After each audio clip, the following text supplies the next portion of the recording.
The origin of this video started off with a joke when my friend suddenly told me, Aashna, would you want to go to a law school that's in South Goa and has an in-house swimming pool?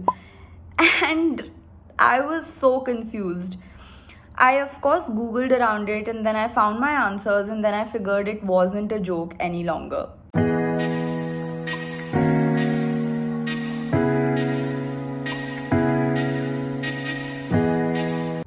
Hi guys, welcome to today's video. In today's video, I'm going to be discussing about a third category of law schools that has recently been started by the Bar Council of India. Before we dive into that, I have my reservations about the law school and the third category of law schools is because the fact that as a country we haven't still emerged from the debate of NLU versus non-NLU, and I am definitely a supporter of the fact that there is a lot of discrimination. So before we could handle that sort of discrimination, I don't know if as a country we were ready to step into the third category of law school. But however, not looking at the negative side of it and only focusing on the positives of it, I would want to tell you about this new initiative of the Bar Council of India, Pearl First Trust, is that they've introduced this new university called the India International University of Legal Education and Research. And it's going to be situated in the south of South Goa. It was inaugurated recently in the second week of June by Honorable Mr. Justice B.R. Gavai. Now, talking about the campus of this college, it has been very much in the news that this campus is going to have like a global standard library. It's going to have a residential faculty for students and faculty members, residential facility for students and faculty members. It's going to also have an in-house swimming pool. Okay, not stressing too much on that, let's come to the features of this university, which is the most interesting part, that this university is going to offer us multidisciplinary courses for undergraduate and postgraduate people. It's also going to have some research-based courses. I don't know if there's any explanation on what research-based courses are, but yes, there are going to be some research-based courses as well. And then lastly, there's going to also be focus on customized creative learning courses. That sounds really interesting.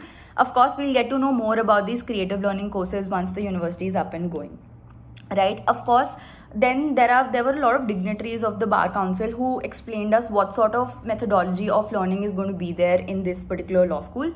They're going to focus on the 3D study of law, which they tried to explain in 3 words, which is text, context, and like experiential learning. In the text part of it, they are saying that the focus is going to be on skilling.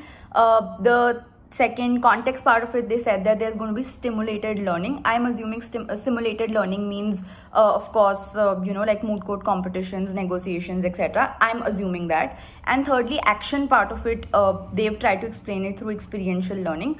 What my understanding says is that it's going to focus on some tie-ups for internships and everything. So I think because only then you can have some experiential learning, like you can experience something while you are at a place, right?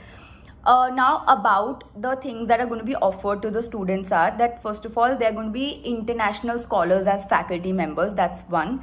There are going to be student exchange programs. This college is also going to be affiliated to a lot of international organizations, law associations, law schools, international law schools, etc. Right?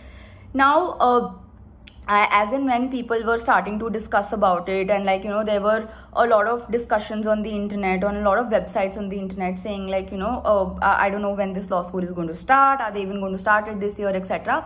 Suddenly I just came across this BCI notification. I'll link it in the description, wherein they started even calling for teachers and like joint directors and everything. So like literally BCI has come up with an advertisement saying that yes, we are wanting to hire people for this India International University. And they've also very clearly stated that this university is not going to be like BCI body as such. It's going to be an independent body, and the people who are employed in this organization are going to be employees of that particular organization and not of BCI. So as of what my limited research on this topic is, that only this much information is available in the public domain. Of course, if there's something that I left out, I'm going to update it in the description. Till then, you can just connect with me on LinkedIn, on Instagram. If you want to have some discussion around it, what are your thoughts on this law school, etc. You can put that in the comments and I'll be more than happy to discuss it out with you. I'm there on Instagram as Career Solutions by Aashna Jain. I hope to see you next week.